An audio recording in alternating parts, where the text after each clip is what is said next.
So Java, it's a useful language. It's been used a lot. One example is Eclipse. And it says here, IntelliJ was written in Java as well, but there's many other ones. It includes some games, a version of Minecraft, for instance. You can look at this. It's produced by Sun, so it's not just any random bozo's blog. So although I didn't double check each one, they're probably correct. They're not lying or exaggerating. Version of Java to get. So what we're talking about is not the IntelliJ, but when you get the Java development kit, I double checked the latest version is this. Each version has small changes. I don't know how much it's going to rely on the latest version, but it's safest to get it. It seems like Professor Hudson is using a lot of libraries. So those libraries change. Best to get it. And here's the download link. I said there will be a direct download link. So this is separate from IntelliJ. IntelliJ, as I mentioned, it's free, and I have even a better link that you don't even have to give your email to. There's other ones as well too, which we're not prohibiting from using it, but you might be on your own. So how to actually create the programs? I used one approach using CMD. I believe the program is terminal in the Mac. So there's some other ways of producing programs. But you can see with that approach, running it through this, we can see some lessons because those two steps are two separate steps.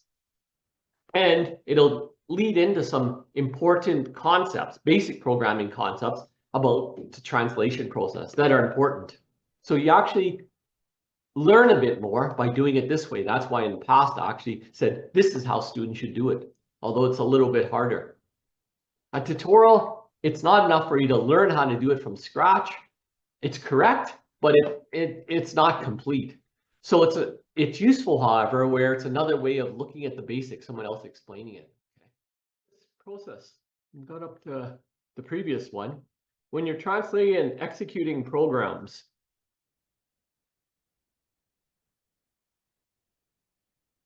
I've actually done the translation, the execution, but now formally, a computer can only understand machine language, and machine language is specific to what they call a platform, a operating system or version. There's different version of Windows, for instance. One version of Windows program won't be necessarily compatible with another, and certainly Linux and Windows machine language are different because the operating system's different, and sometimes it depends on hardware.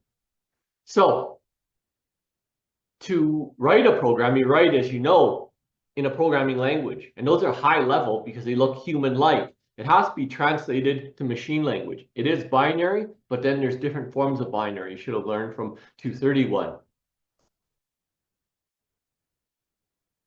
Basically, a binary file is just non-text, essentially, which can include a heck of a lot of videos, pictures, or executable code. Now, Python is an interpreted language where you can directly translate and run.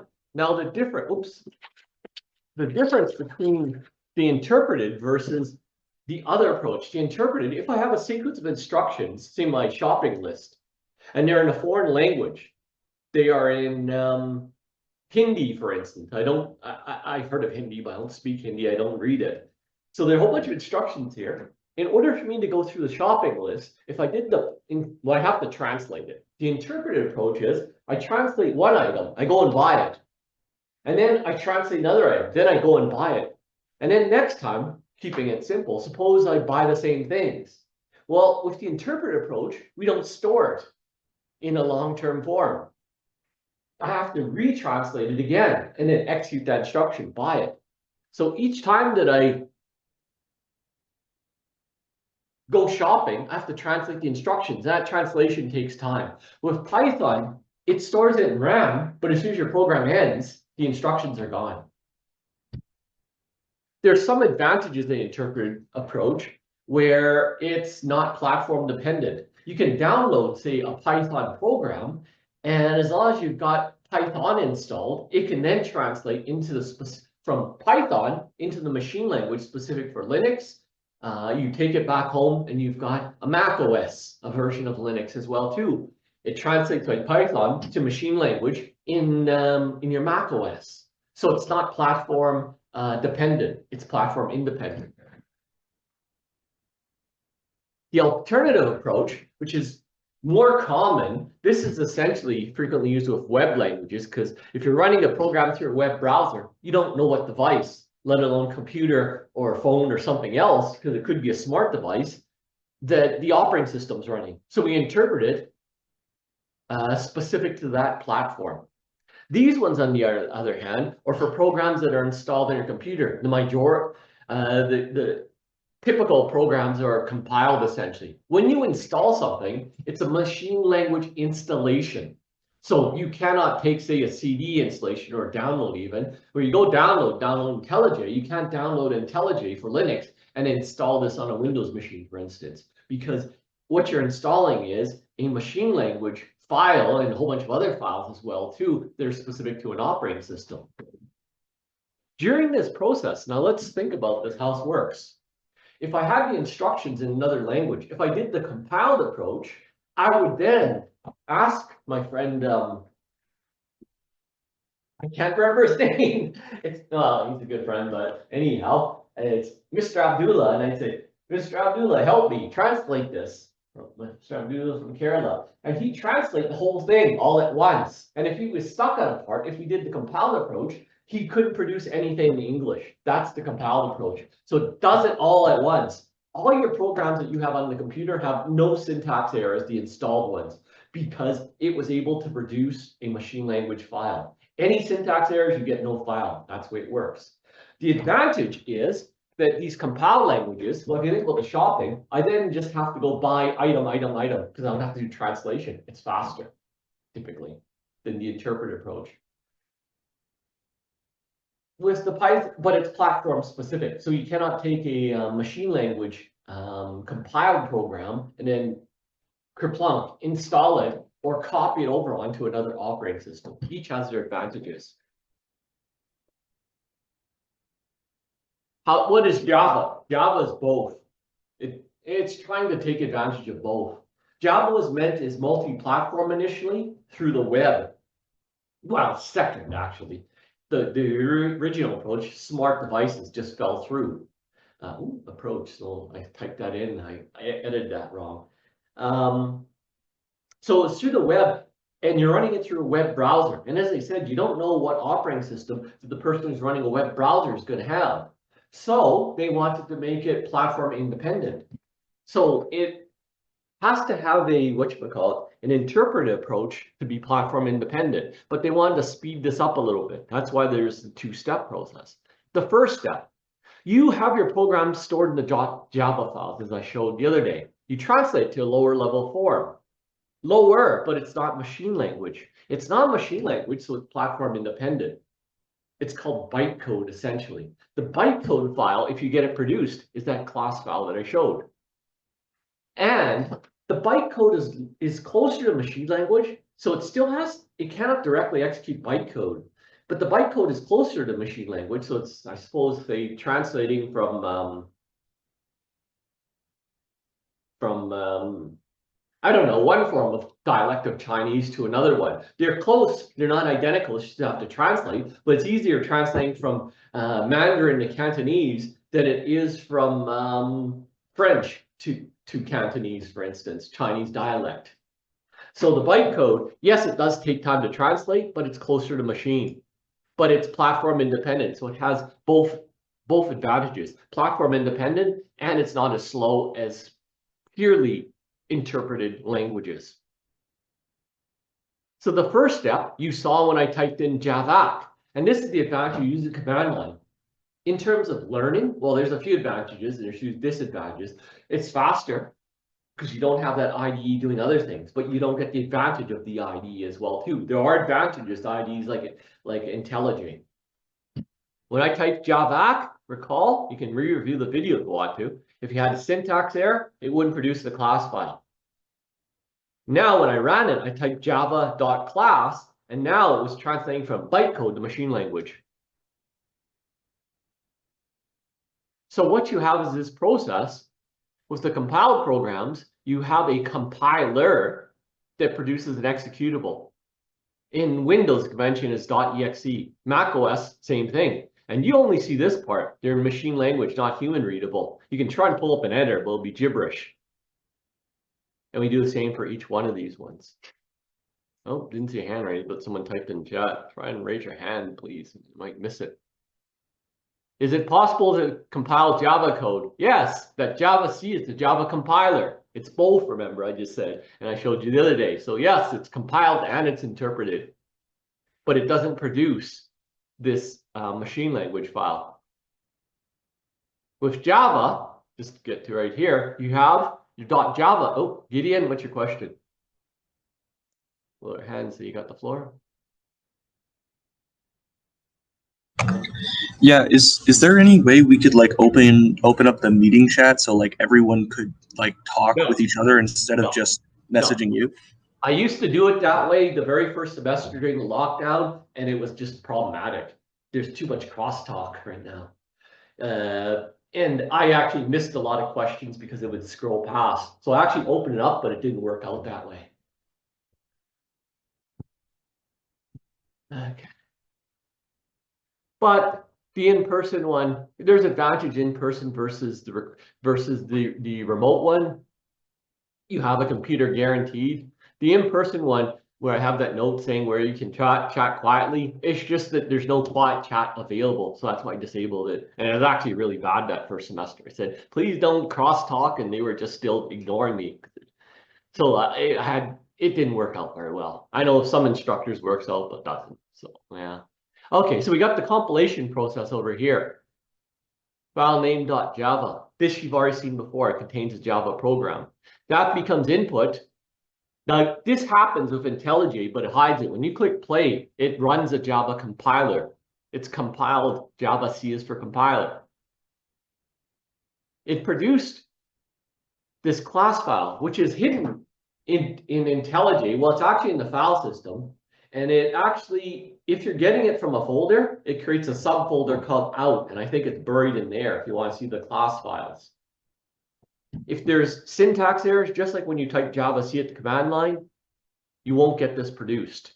That's nature. It's all or nothing. And good news is no news. If you run the compiler at the command line, you can clearly see you'll get error messages or you get a class file in that folder. Now, the second step over here is you run the interpreter, which is referred to as the Java runtime environment, on the class file, Java, and from here, this is the interpreting, but the interpreting process is actually much faster than a purely interpreted language, because again, that class file is bytecode, which is platform independent, but it's closer machine language. And now you get the final machine language version. So it's platform independent because when you run a program for the browsers that still support Java, you download that class file essentially, and then it gets interpreted through the plugin in the browser. Okay, Fern, you got the floor here. Well, maybe I saw something in chat, so you raised your hand to catch my. Yeah, that's it. Good for you here. We'll talk about the print. We haven't actually got to it. And print's actually a method, not a function. You do have to have. They ask why do you need that system out? It's mandatory. Oh, Bebek, you didn't raise your hand here. You should know. I think you're from like 231 too. So Bebek previously said the bytecode would be the middle step. Yes, it is. So there's two steps. The bytecode is this. So it's the intermediate file.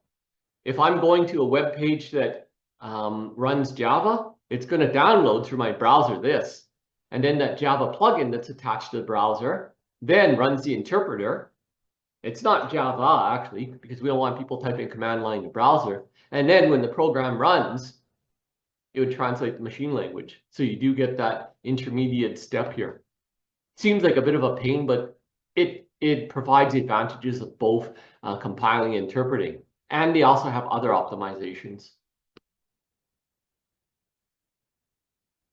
Oh, well, Bebek, you can raise your hand if your mic's not working. Actually, it's a good idea, like the other person did, to catch my attention. Then raise your hand and then type in the chat, because I might miss it. And to answer the other question again, this is actually why one of the reasons why I don't like to have the group chat, because then people are talking Unfortunately, as far as I know, if I disable that, you can't whisper too, so it's a club. I would have liked to say disable or at least have that option to whisper, but it doesn't in Zoom. And then I get so much stuff in the chat, I miss questions. And while they were cross talking, they said, I've asked the question 3 times, but people are talking about the weather, making jokes in the chat, and I can't keep scrolling through the chat to see if there's questions because I'm supposed to be teaching and answering questions. Okay, so review. How to do it in IntelliJ. Professor Hudson's notes has essentially the step-by-step. I didn't want to go painfully. Here's a step over here, his step over here. You can go through on your own. And in fact, your to-do right now is the following. Besides, oh, now I should also mention, because I mentioned first class, I forgot to mention this one. I will have the in-class, oops, it's recording here, a little off. Okay, now, your to-do is to get IntelliJ, okay. If you install it in your machine, you don't have to. You can use IntelliJ in the lab. Run IntelliJ either form, maybe both in the lab as well, just to get the extra practice and it on your device if you have it. And create a project, create a program. Make sure you're familiar with that. Run the default program. It will include a starting program with all the syntax requirements and some output. Then, okay, pay attention to where that program has been saved at IntelliJ. And I think you could figure it if I recall to say save in a particular, you can save it in a particular location. Then open up your command line, so you're familiar with that, and then navigate with CD to that location, whether it's in the lab, in Linux, or your device, or perhaps both. It's a good idea to use both, and then compile and run it as well too. Do it without the IDE through the command line. And the command line I refer to as JDK because in order to run it through the command line, you need to install Java Development Kit. That's plain old Java. So you're familiar with both approaches. Now, I'm not going to push you to do it per se and have a graded component and have a screenshot, but this is to your best interest. Just try it ahead of time, low pressure, well before any graded component. And if you have problems, you don't get freaked out. So it's in your best interest as your to-do to try both creating that and maybe even type it in through some editor outside of IntelliJ and then try compiling and running it through the JDK. And this forces you to try this out. And if you make mistakes, that's great, actually, because then that's where you really learn about how things really work, why they have to be the way. I've made doozies of mistakes. And it's just ticked me off, and it's ticked me off so much I vow never to make, these are student mistakes, never make it again. Or the IntelliJ things, the part when you have to import the folder I mentioned. After spending some time trying to figure it out, I just said, heck with it. Yes, you can learn something, but all I'm learning is trivia about IntelliJ, so I didn't bother going through. But because I spent some time doing it, hopefully that saves you time. On that note, now some of you notice, for each week I have the links to lectures, but that's also where I have a link to the videos. What I will, this parameter passing one is not everybody, not all the profs focused on the parameter passing mechanisms, passed by value, passed by reference. So for my people, it's a review. For the ones in the other lectures, it's new.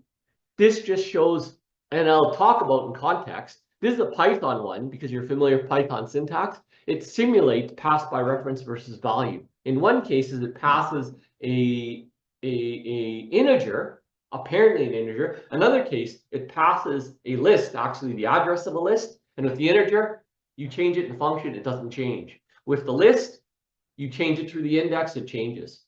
The first case passing the integer, simulating pass by value. With passing the list, it is passed by reference. The other thing it's going to say is I have a video created and put up on YouTube already, but I haven't linked it because I want to talk about this in class. If you ignore the part of IntelliJ, I'm not going to show the effects of if you don't import the folder. But if you know that and you do it, you don't have to look at the video. And the video is fairly long because I'm working through the process and showing the consequences. And it's me giving an honest effort trying to fix it. And it says right at the beginning, if you import it properly, you don't have to watch the rest of the video. But if you want to see the consequences and see what I've tried to do, even try and get around it, you can watch it as well. It's an optional one. So translating through IntelliJ, I said these notes are long, but most of it essentially is the help tutorial. This is the steps that I got from Professor Hudson, step by step, because you probably weren't able to follow when I went through it. Well, now you have a video, but I find it's actually easier to to see it in this form with video for coding at least. So you don't have to go review backwards, forward, jump. You can just see the steps persistently.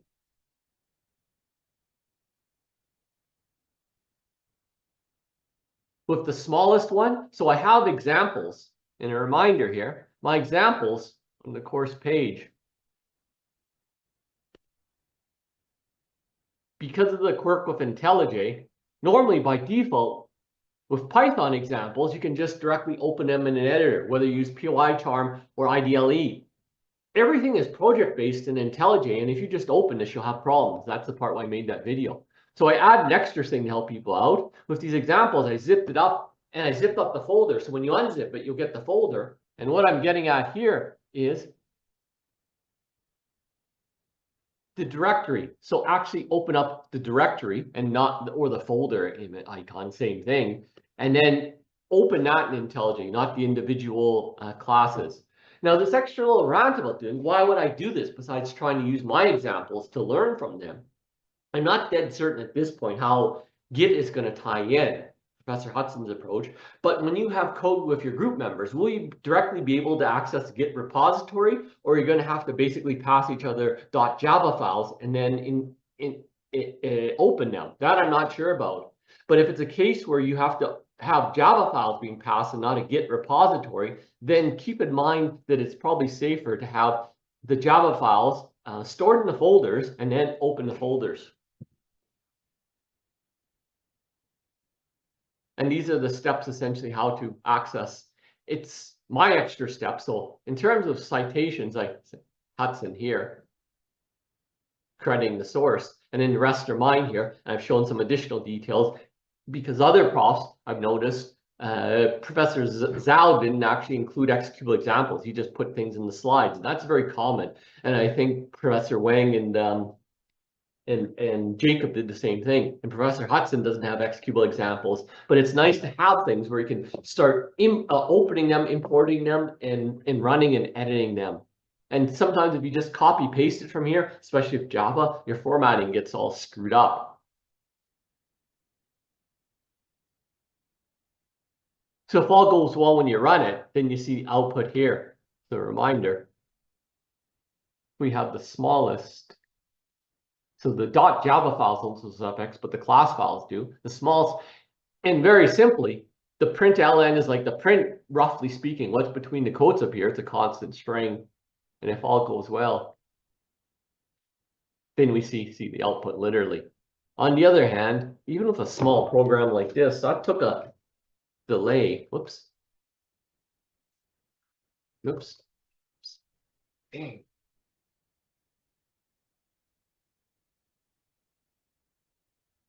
Almost immediate. It is faster. And depending on how long that delay is for bigger programs, I might, unless there's a learning lesson specifically tied to it, just for speed so I don't waste time, I might go to here. There are advantages, however, to using an IDE that I'll mention. So I'm not going to say that this really sucks and always don't use it.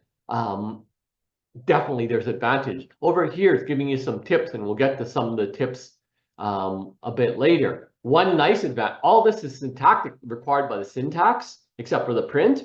And IntelliJ, nice thing is, it generates code for you that fulfills the syntax. So this public class, all this stuff is absolutely mandatory. If you don't have it, it's a syntax error.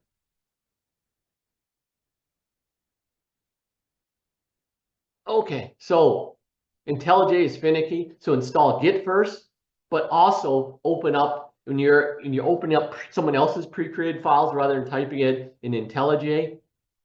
Open up the folder rather than trying to open up the individual Java files. So the command line, that process, this is just a review diagrammatic view. You have your .java file, becomes input to the Java C compiler, which is a program, and the output is a class file, and then you run the interpreter in class file. Now you can bypass it with newer Java. So what it'll do is do the purely interpreted approach. So if I type Java and then file name.java, if I don't have a class file, it doesn't produce it, and it bypasses this step. So it produces a bytecode and interprets it in memory, just like the way Python works. But it's good to have this executable. That's what's in practice, this bytecode file.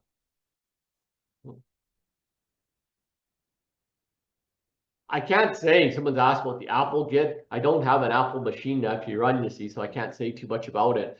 I can try that. Well, Git's going to be really hard because I haven't used Git and I don't have an Apple machine. So maybe what you can do is try checking with the TA pool who uses what OS, and then you can ask questions. But I can't say, there are differences between these. Even the Python editor, there were some differences, but they're basically Mac quirks. You don't have the menu here. It's not docked, for instance. It's somewhere else, so people couldn't find it. Okay, and how to run, essentially. So it goes through the steps, breaking it down. Another reminder, if you have a device and you install Java, it's not mandatory. You have to tell it where the program is installed. Thinking about it, I've set this up so I can't actually show this error message. But right now, I can show you, kind of simulate part of this, CLS. The contents of that directory, that's what's here. There's no java.exe.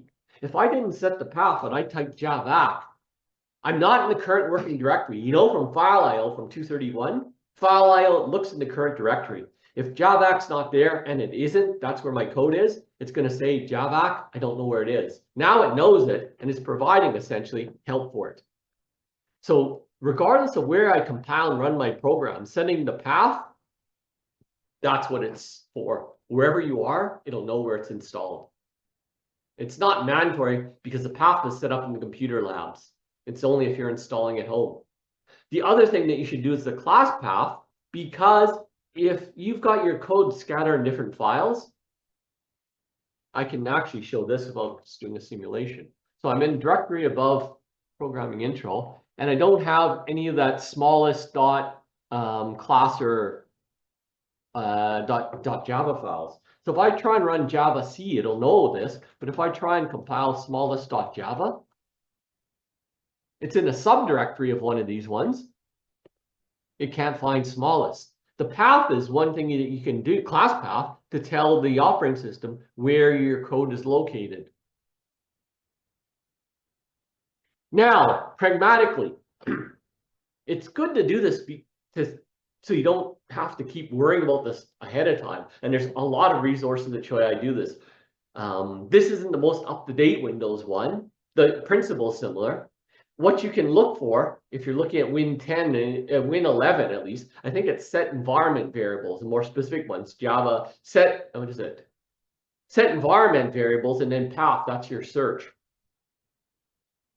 But you still might have problems where you ignore what I say, and for the component where you have to use JDK, you don't have time to figure this out.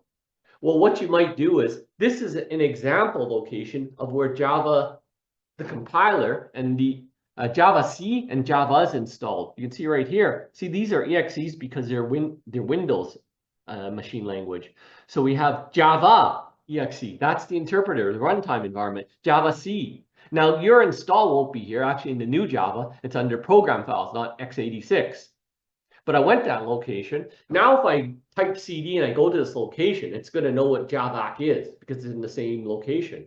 If I actually, this is an awful way of doing this, but it's a way if you have to quickly get your assignment done, put all your .java files here, and it's really ugly because there's a lot of crap in here. And because Java C and Java are in this location and your code, it'll know where everything is. It's only a quick and dirty, meant as a quick and dirty hack. Now, terminology, high versus low level, more formally now. As we go up this way, it's higher. We go down this way, it's lower. The highest level language are human languages, the way humans think, the way they normally communicate. The lowest level language is machine language, and it's specific to an operating system. But then there's programming languages that they're lower level than human languages. You can't show a program to a non-programmer, expect them to be able to trace it. But there's human words in there, English words in there, so they're still understandable. And some are more understandable, more human-like than others. So there's higher level programming languages and lower ones. Bytecode is not a programming language. It isn't binary, and it's machine-like. In a way, you can think of it as it's machine language, but not specific to an operating system. As long as your computer device can implement, they say, here's the terminology. Can you run bytecode on your device? And the official terminology says something to the effect, as long as your device can run the Java virtual machine. What the hell does that mean? Basically, as long as your device is new enough so they can run Java or the Java plugin, the interpreter, then it can translate it from generic machine language to machine language that's specific to your device. That's all. If it's new enough to be able to run Java or Java plugin. And then it translates to this stuff. And you see visually, it's very close. So you should know that term because it's a common term, and I'll refer to it, assuming now that you understand this. This part I quickly talk about. I normally don't. Professor Hudson has it, and he actually tests on theory or quizzes on theory. Okay, translation takes time. So hopefully I pounded home the point of why compiled languages are used for installed programs. You don't have a game typically, unless it's some small trivial or web game that is interpreted because it's slow. Games are intensive enough. So a translation process, if we interpret it step by step, each time the program runs, that takes time. However, another thing that we can, Java optimizes things, improves things over Python languages that are purely interpreted because it partly puts it into a machine-like form. But it can do an additional, that's what this just-in-time is referring to, an additional optimization. The additional optimization is that if there are a sequence of, now we have bytecode instructions, it still takes a little bit of time to translate, but if there's frequently used ones, so it's able to analyze the code and say, we use these a lot, then what it does is it actually compiles these ones, stores them in RAM. So it does that translation once into machine language, but it stores that translation. And now, because they're used frequently, we just run the ones here in RAM as opposed to retranslating from bytecode to machine. That small amount of time still can slow things down. Give you some contrast, they have improved speed of Java initially versus the compiled language. I think it was a factor of 20 times slower in the very old version of Java. Now Java is actually as close, apparently, according to what he has here, Professor Hudson, or sometimes faster than compiled languages. He doesn't cite a source, so I say apparently. I couldn't go trace down wherever he got this. I doubt he tested himself, but if you want details, you can look under his notes. Terminology. This is a Java term. Zip. Zip is a way of compressing files. Basically, jar files are zip compressed Java code. There is a case where it comes in this course. I remember seeing it somewhere. Oh, I think it's assignment 3. It says submit, because you're going to have multiple Java files, submit it in the form of jar files. Terminology is necessary. So more details. I have shown this one, but details on the syntax now. This is what's in the file here. Java syntax. They say Python, you can start it's easier to start typing in programs up and running. There's no minimum size. This is absolutely required in the typical Java program. If you exclude any of this stuff, it won't compile. IntelliJ, on the other hand, I nod to it. It includes this, so you don't have to retype this. The only part that you get to pick is the part in blue, the name of the class. But it still has to follow certain conventions. To start you off, it all has to be alpha, lowercase alpha, and the style convention is this one's capitalized. Otherwise, everything has to be exactly 100% as is. This part, don't miss a part, don't deviate, don't change. What is this? This is basically a method. It's a method, not a function, because it's part of the class. This public and this stuff we'll talk about later. The static we'll talk about. It's required. There's meaning to it. This is the function name, main. Now, if you're took 231 of me, or maybe Mia and Christian actually mentioned this, the starting execution point, the name of that function, the convention is called main. I used to do this because in a lot of languages, they use main. I knew it, that Java uses it, C++, that's convention. But it used to confuse students in 231 with Python because they thought locals were global because it's main. So I switched to start. And I said both are acceptable. So this is the starting execution point. The convention is calling it main. Now, now you should take some notes here. I will get into more details when we talk about writing methods, but you should take some notes early on here. What is this? This is the type of information returned by this method. So you can put here integer, or you can put here string, or you can put here it returns an array, or say it returns class person. Then you put person here. That's the return type. What's in the round brackets? Well, you should know from Python that the round brackets contain, get off of full screen mode. Get out of full screen mode.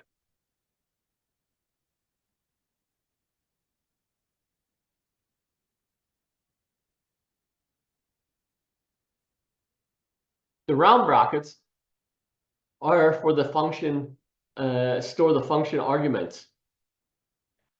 We have to put names, but, so this is the name of the function argument here, args. So there's some intuition.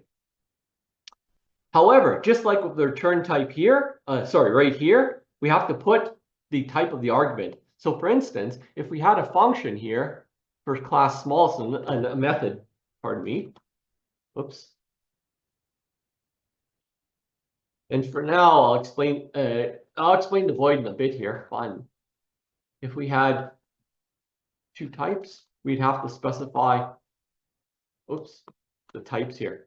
So X is the name of one, Y is the other one. X is of type int, Y is of type string. This is the type. Square brackets, you know it's dealing with a list in Python. It's an array, rough equivalent of a list. It's a array, each element is a string. This is required. You won't use that parameter except for one part of the course. Now, if we think about this, put this in context, help you understand this. We're passing information into the starting method as our program runs. That's what main does.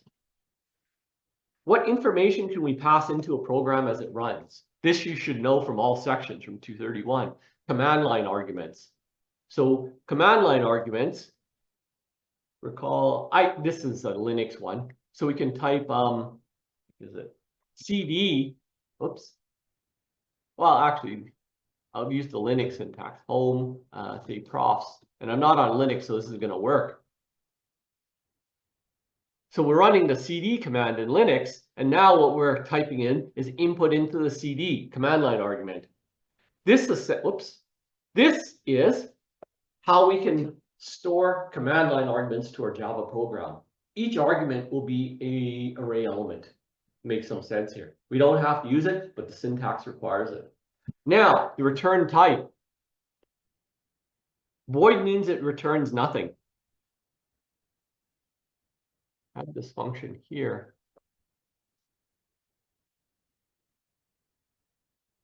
If we have a return like in Python, then let's actually use a different type for now. Make it easier to see. We return this. Whoops, return that. Then our return type would be an integer, for instance.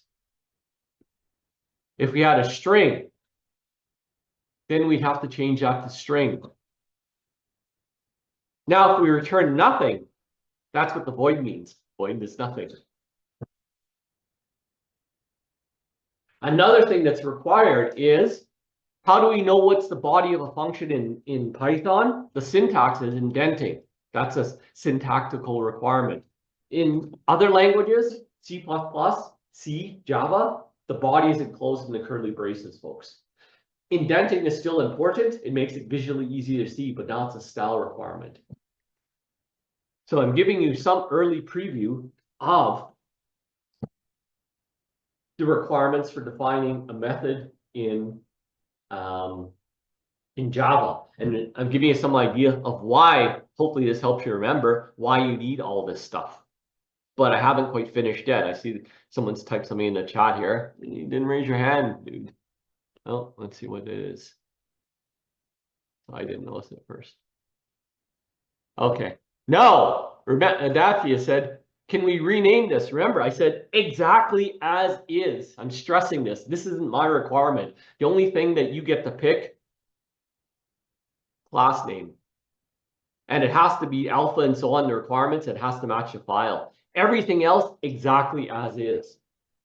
It seems like a pain, but because this is an agreed upon convention, notice.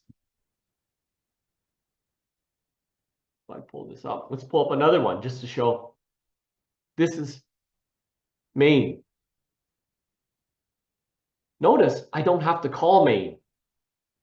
Because it's a convention, when you run Java, it'll automatically run this one, Java variables. It'll automatically run this. If I have additional methods, it'll know to run main. And in fact, if I call main, it'll have problems. That'll be a syntax error.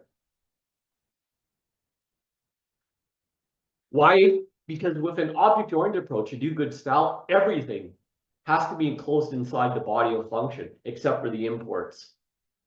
If I do this, this is a hanging statement, bad style.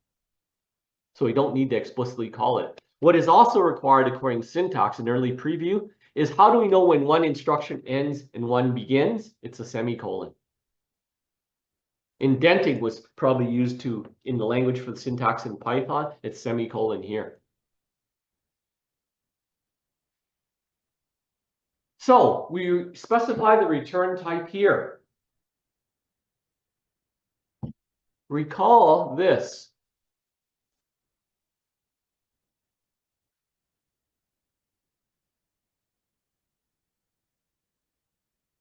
So now we're going to Python.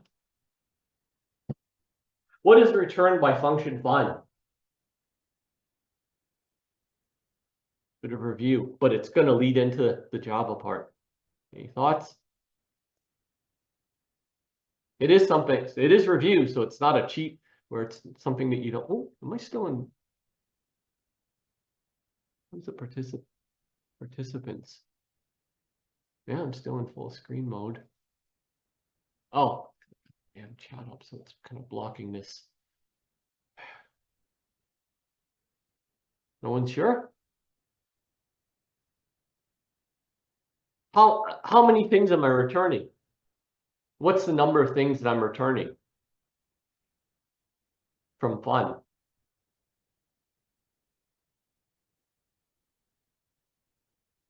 Okay, review. Functions and methods. Oh, one's.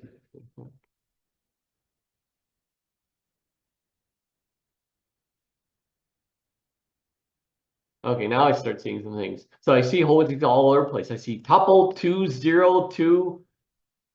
Okay, functions and methods, period. Return 0 or 1 thing only. This I really stressed in 231 here.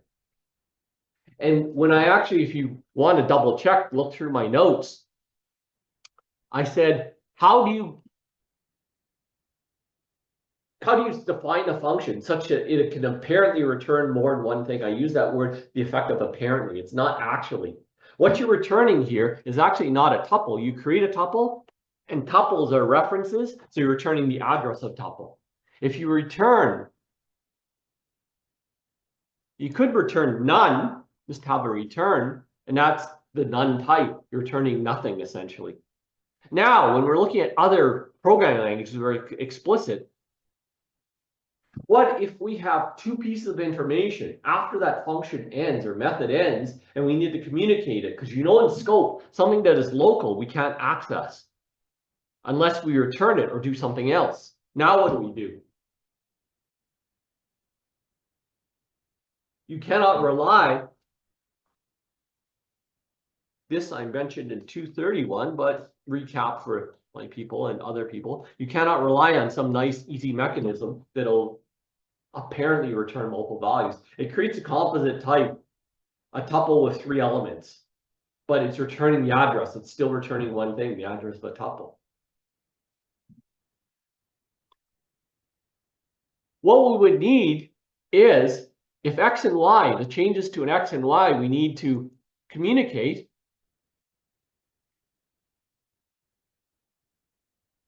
we need that mechanism called pass by reference. And this one I told today's class, very few people knew the term pass by reference versus pass by value. Not surprised. I did pound it home myself, and it is about my class size that stuck up their hands, because most instructors don't stress it. I stressed it. Most don't, because it's a high level class.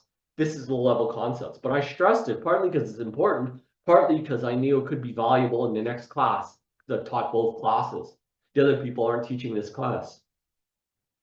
If you pass by reference, the bottom line is, it means that if I change X and Y here, then I can still access these items. For instance, if X is a list,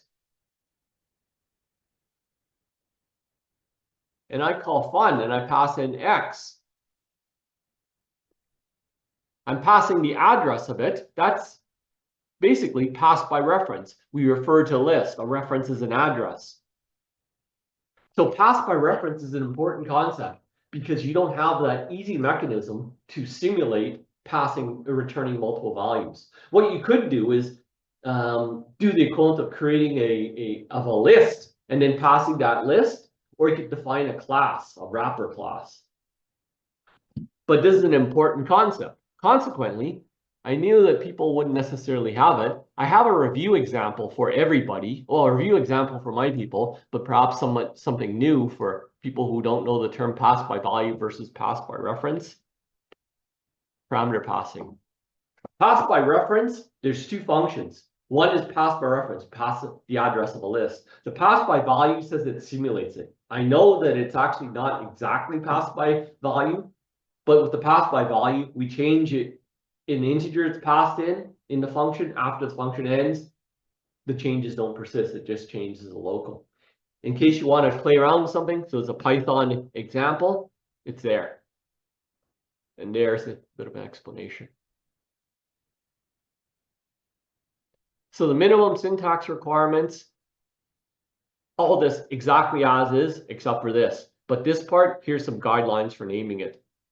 Exactly as is. But it seems like a pain, but we don't have to explicitly call main. Oh, I suppose I'll add another thing, in case you didn't catch that. If I define other functions, other methods, the other methods, of course, can't be called main. We can call them what we want, but they should be sensible names. It's just the starting execution point, exactly like that parameter list, that return, the public static. Don't deviate. So how to create, I said they're big notes, but essentially it's just help tutorials. So I went through this quick and showed it in the video, but if you want to have slow text guidelines step by step, here's how you can do it, creating a new class.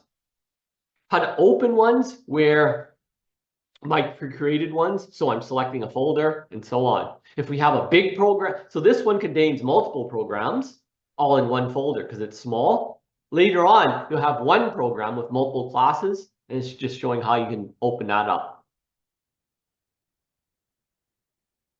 Documentation, multi-line documentation, just like the triple quotes in Python. Multi-line is this, but it's a different symbol. Single line, like number sign, everything till the end of the line. The API, the Java API produces fairly nice and consistent looking documentation online in a web page. If you do it this way with the extra slash, it'll produce the Java docs, and it produces a file, an HTML file.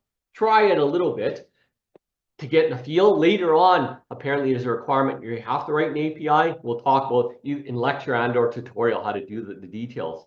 This is just, it's not the technical part, but it's a style guide for what should be, how to create your API.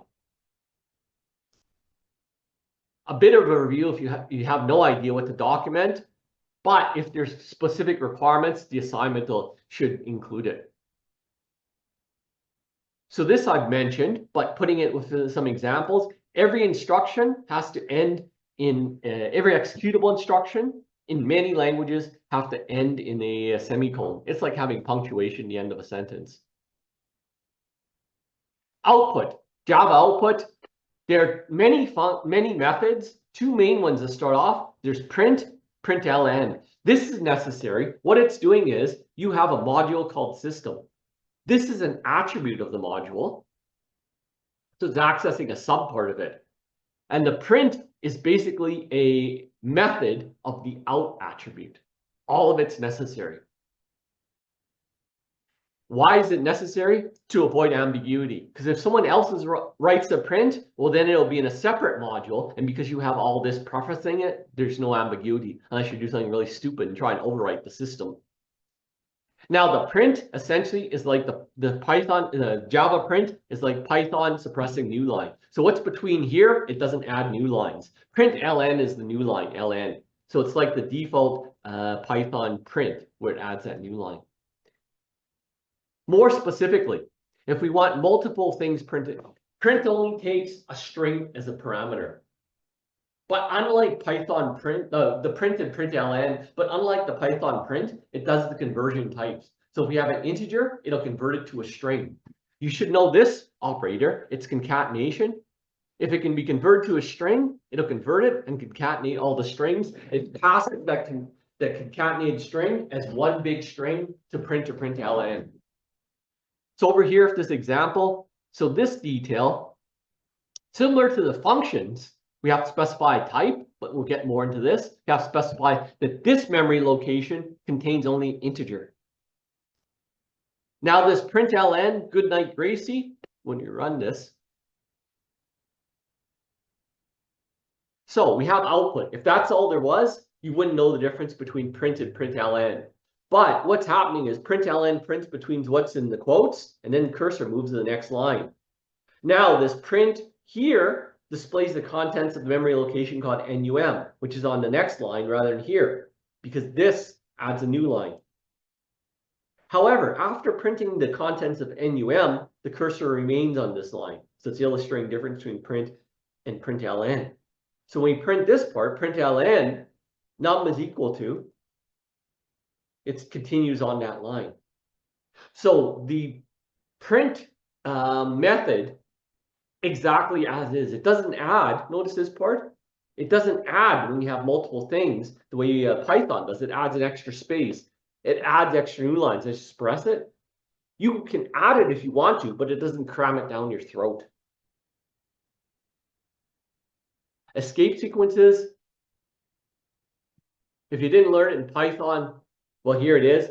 Between the quotes, it's basically formatting. So you don't literally, if you have that backslash, you don't literally have that backslash and T appear, but that backslash indicates it will be followed by a formatting code. So you put a tab here, so it's going to tab between the high and there. We put the backslash in, it's a new line. So this is going to be a separate line. And then if we want to display quotes or add a backslash, it's 2 backslashes.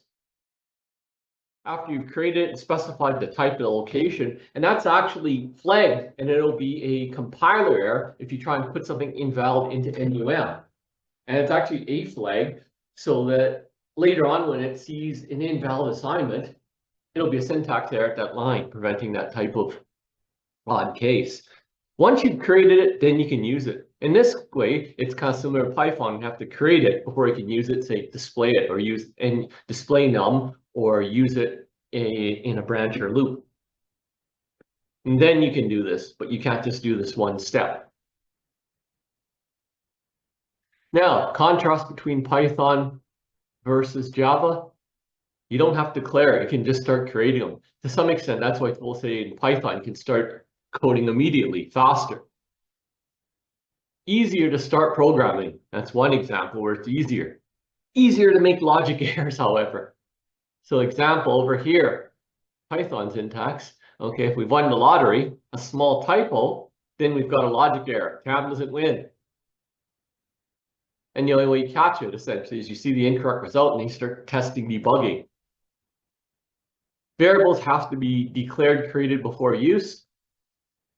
Little more work, but it can prevent some types of logic errors. So over here, if we've won the lottery, now this is, we haven't actually created Smith. Now that will be a syntax error, and it tells you a line, as opposed to this invisibly producing an error. Format, so the type, the name. We can, at the same time where we create that memory location, set it to initial value, term as initialization.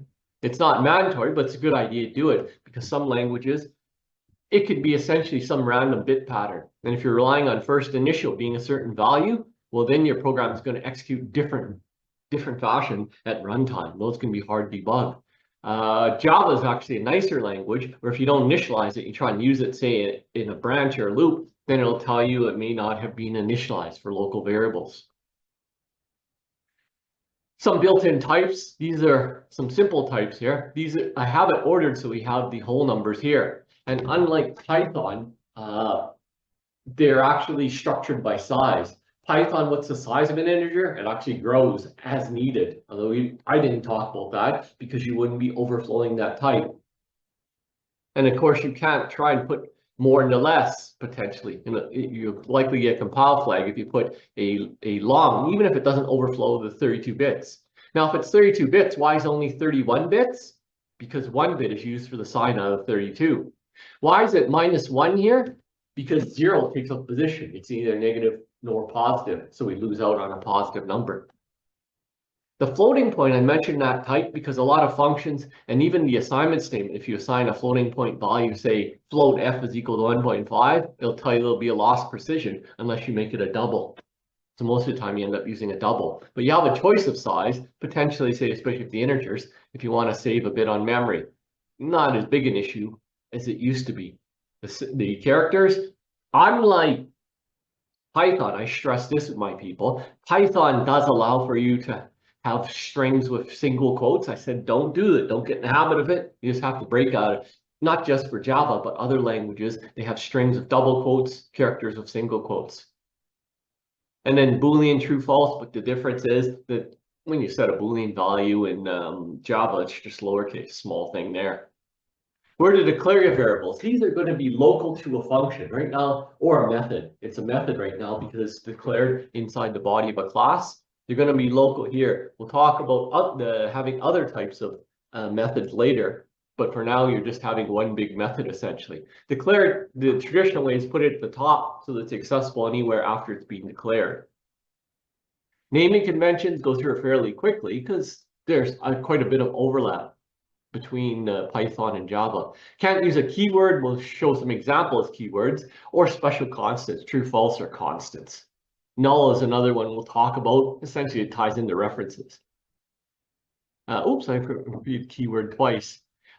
As before, letters, numbers, underscores, or $sign, these are essentially syntax requirements. You get a compile error if it doesn't follow these requirements. But conversely, avoid other characters like white spaces, but not just white spaces. Stylistic, however, good naming, avoid the $sign because it's not very self-descriptive. If it's just single word, lowercase, and then if it's multiple words, you can either use camel case, the first letter is capitalized, or they call snake case, use the underscore. Either is quite acceptable. This is more common in Java. Unless you see something in the assignment requirement, use either one, but I say be consistent. Don't mix and match within your variables inside your program. And here's some example of keywords where this has predefined meaning. So I'm going to actually do that later here. Now, with this, case makes a difference, lower versus uppercase. The primitive is something that it is a simple type. It has no functionality, no methods you can call. An integer, you can't call in Python, you can't call any methods. However, the capitalized, recall what I said, capitalization, it actually indicates that it's a class. Now, why would you actually define a class? There will be cases when you'll need some functionality, capabilities tied in. For instance, if you have a string and you want to convert that, you get user input in the form of a string. And I'll explain in part 3 why you want to do that. You get user input in a string and you want to convert to an integer. Then class integer allows you to call a method called parseInt, convert that string to an integer. So it provides basically methods. That's what the idea of having a class implementation is. And these are the ones built into Java. So with this example program, I wonder if I have it loaded. I hope it's, well, if it's not, it's fairly straightforward. It's not kicking around.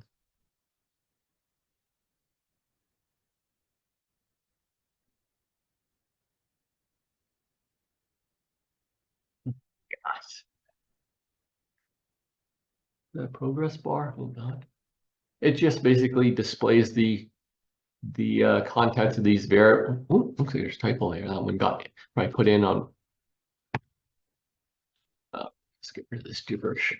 Probably was on one of my laptops, and that keypad tends to. Oh, what the hell is it? Files read only. Oh, I can't show the output, but it's locked. It's opened up somewhere else. So you talk about opening files, not closing. I think I open it, that's editing it. So you just get the contents of these variables. Not too big a deal. And another thing I point out is, unlike Python, it's a real pain. Java allows easily multi-line statements, as long as you don't introduce a syntax here. Here, I'm not breaking up a string between lines. Now, these ones, normally don't talk about. Professor Hudson has them, so I need to talk about them. You saw if the integers and the floats are fixed in size. The class implementation of an integer that acts like a Python integer, it grows in size, a big integer. A double is essentially, here's some of the benefits of a double and description. I cited a source here. Big decimal, on the other hand, more accurate. You should have learned from 231 that the problem with floating point representations, even with non-repeating decimals, is loss of accuracy. Big decimal mitigates some of those problems. Now, terminology. This is a concept people have trouble with. So I'll just introduce it kiddingly here. New terminology. Wrapper? No. Wrapper class. That's an actual old term, but people don't quite understand the wrapper class. Essentially, the idea is you have a class definition, and the attribute, you should know this term, is one of the primitive types, the built-in types, like an integer. So this is just using Python syntax, because you should be familiar, at least you have seen the syntax in 231. So we're creating an attribute, not necessarily a great one, value, but then this doesn't do anything. This is the integer value. And then we can have additional methods here that can perform operations. That's a wrapper class. Now, they have many, many methods in the built-in integer class in Python, but the concept is it's a whole class definition, and its attribute is built around one of these simple primitive types that don't have methods. Why bother? Well, the reasons I described. You add some functionality if you need to be able to do something with the data. Some view it as cleaner rather than trying to have some hack code that's hanging somewhere else. It's included nicely bundled in the class definition. Now, these class definitions we'll get into more, but a early reminder is Java Python classes and lists were both mutable, and there were two memory locations. You had an object and you had the address of an object. So if you created an object of type integer, you'd actually have the address of the object. More on that later. One of the benefits of the wrapper classes, besides the functionality, is because you're passing, you have a reference to an object. If you pass that object, apparently passed it into a method or function, you're passing the address. And similar to a list, you can change the object inside the attributes of the object inside the method. So if that's basically a nod to pass by reference. If you're again unclear on how pass by reference works, or say something changes inside a function, you can refer back to that Python example that I put up. That should be a review. Explicit typing. Explicit typing means as we create a variable, some languages require us to explicitly declare the type for that location. So that's the terminology.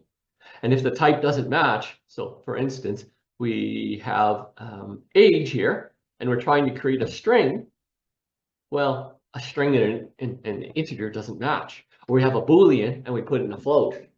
Why is that a bad thing to not make this a syntax error? Because then we can have very screwy logic errors. Syntax errors will tell us what line we had the problem, as well as the compiler's best attempt to explain why. So though languages like Java, C, C++ seem like a pain where they require that you have to do this, coming from Python seems like a pain. It's actually, in the end, a good thing. Contrasting more, some explicit typing. This is a syntax error in Java. On the other hand, Python, well, this is bad style. We have poor naming conventions, and then we start changing the type that's X refers to. Bad in a couple ways. But Python doesn't prevent us from doing something stupid like this. The mapping. So here's an example of the theory I noticed Professor Hudson in his quizzes. Potentially, I'm not saying they will be tested on this, but potentially he might test you on stuff that's not necessarily coding but theory. That's why I'm fairly careful of looking to see what he has in his notes. He actually maps the Python types versus the Java type. Now this is a simple one, a simple, easy type. How do we determine the type in Python? It's what's on the right-hand side of the assignment. That's an integer, so this is referring to an integer. That's a float, so that's referring to a float, and so on. The type is specified as we create the variable in Java, and the corresponding type of an integer, roughly speaking, well, that's a whole number, that's a whole number. But it's not quite perfect. Because, as I said, at least briefly, is that integers and floats in Python, I didn't actually indicate how many bits it was. What's the maximum number you can store? Because with Python, unless you really put a gigantic number, I don't even know what the limit is. I have to look it up in docs, but it's enormous, well beyond billions and trillions. Unless you put such a value, it's not going to overflow. So it just actually grows that memory location for you, which can be a nice thing. On the other hand, as you saw in the table previously, Java specifies type of variable, not only a type, but size.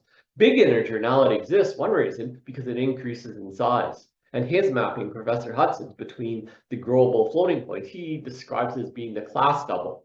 Class double, it's class because it's capitalized. It's not lowercase, so it's not just a double that has no capabilities methods. The class double has capabilities, such as the parse double. Converts from a string and returns a double. We'll see an example of that parse double, at least one, in part 3 when we get user input. And basically it's, we'll get into that in a little bit. So the Boolean matches the simple Boolean. The string actually matches. Now look at the conventions. It's capitalized, it's class string. But because strings are used so commonly, you can here what I'm doing is an early preview.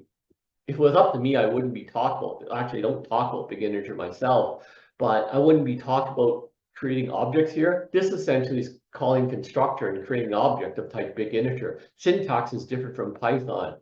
If you don't know the term calling constructor, it happened to be implemented as the init method, but the actual proper term is that general type of method is a constructor. So the wording is a little bit different. We'll get into the exact wording, but we're calling a special method to create an object here.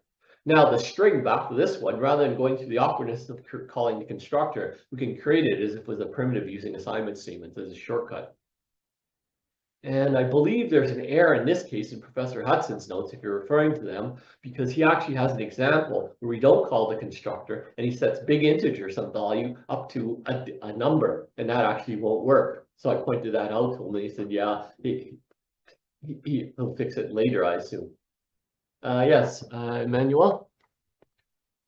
Yeah, my question is, since the string is a class, if you define another class called string and then add some attributes to it, would it just add to the attributes of the string, or would it override? Yeah, so if you actually define a class, usually what it's going to do is basically, if I actually create a variable called x in Python, or for instance, it'll create a new x. So it's actually going to take away the capabilities of the existing class in most cases, which is not a good thing. So you go back to naming identifiers. Don't use keywords, and class names are keywords essentially.